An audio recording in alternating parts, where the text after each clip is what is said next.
My brother, Raphael Tuju, the party leader of Party of Action,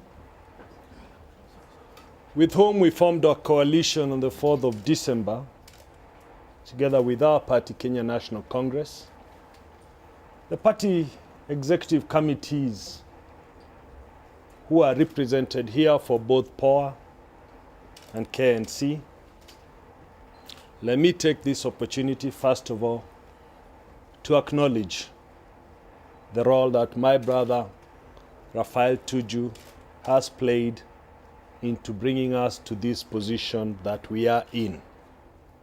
And you've heard it very clearly from his statement that we continue to hold the same values, the same ideals for our beloved country.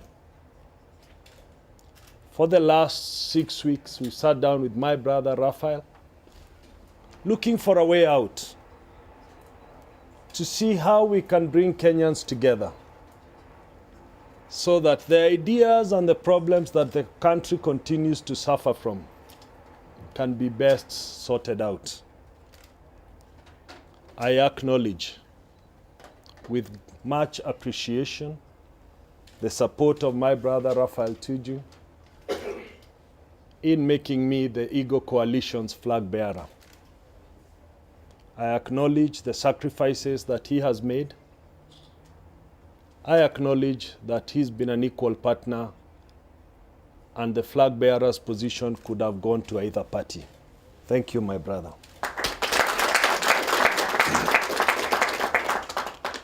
As we both said on Monday at the aspirants meeting for both KNC and POA, our country continues to face serious challenges.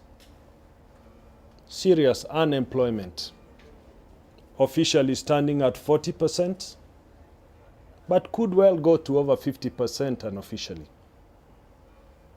Serious issues of food insecurity, and with a growing population, if we do nothing about it, we'll all be in the ditch together. We must therefore make the next 5 years count. And the next 5 years will only count if we have the kind of leadership that has ability to address these serious issues. We know how unsafe our cities have become. We know that we need to fix security.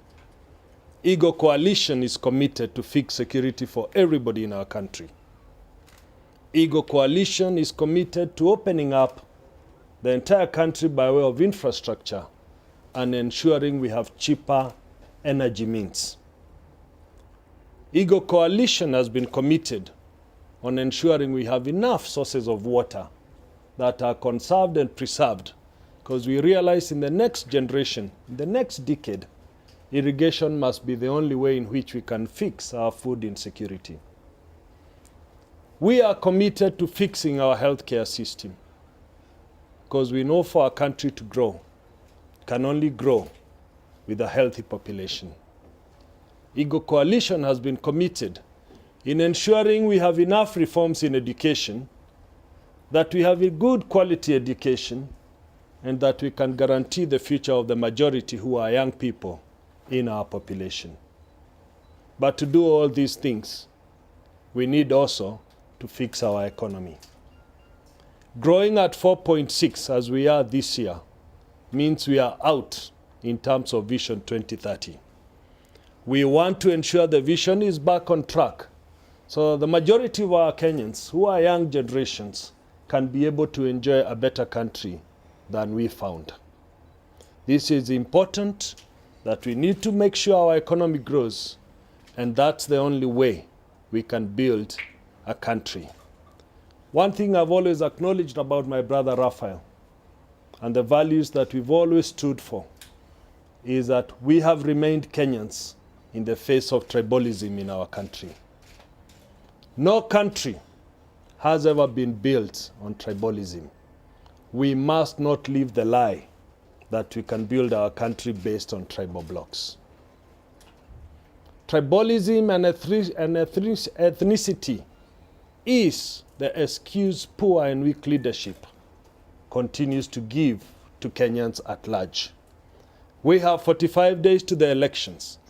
And we are going to turn these elections to be an election of issues, a campaign of issues, and a campaign that is full of things that are good for Kenya, not things that are good for individuals. We must put our country's interests first, not individuals' interests. We must hold our country together. We must regenerate pride so that Kenyans can live again as Kenyans, and Kenyans can begin to trust one another, because we do not want to see the events that we saw in the year 2008. As we go to the election campaign, let us preach peace. Let us talk peace. Let us think peace. Above all, we are all Kenyans.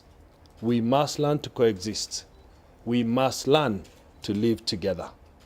I cherish a country where any Kenyan can walk any time of the day or night. I cherish a country where a Kenyan can be able to make a meaningful gain anytime they prefer to do it in a lawful manner. That is the kind of country we want to see on the 4th of March when we seek your votes, because we want to be different from the others who are seeking your votes as well. We want to be the coalition that finally delivered Kenya.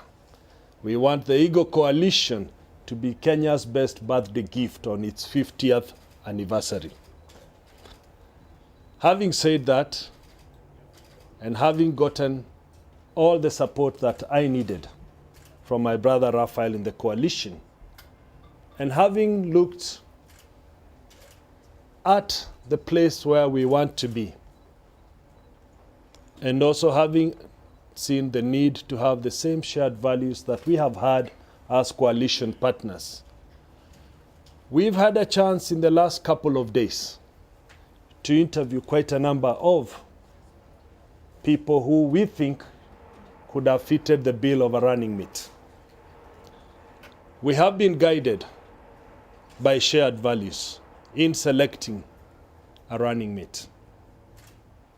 We realize that the majority of Kenyans are young people, and we need to reinforce the campaign with a person who is young, who has energy, who has the required skills as a manager, who has dealt with the public sector, and who will add fresh impetus in the next 45 days as we head towards the election date.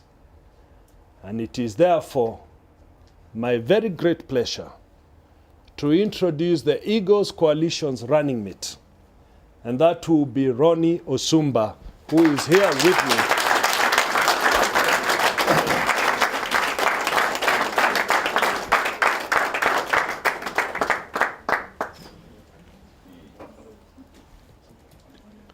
Ronnie Osumba is 33 years of age, young and fresh, full of energy. Ronnie grew up as a humble young boy, grew up in slums of Kibera, went through primary school in Kibera, and eventually ended up where most of us ended up as young, needy and bright students in Starehe Boys Center. He's the chairman of the old Starehian alumni. Ronnie has been a manager of one of the biggest companies in our country. He's been a manager of the public policy section of Safaricom. And he has served in various other small young people's enterprise companies. He has been able to articulate himself. He has been able to work with young people. Our country, going by the demographics, really belongs to the group of 35 years and below. And as Raphael Tuju said, we must also be ready to pass the baton to the next generation. Ladies and gentlemen, it is my pleasure to introduce to you the next Vice President of our Republic of Kenya, Ronnie Osumba.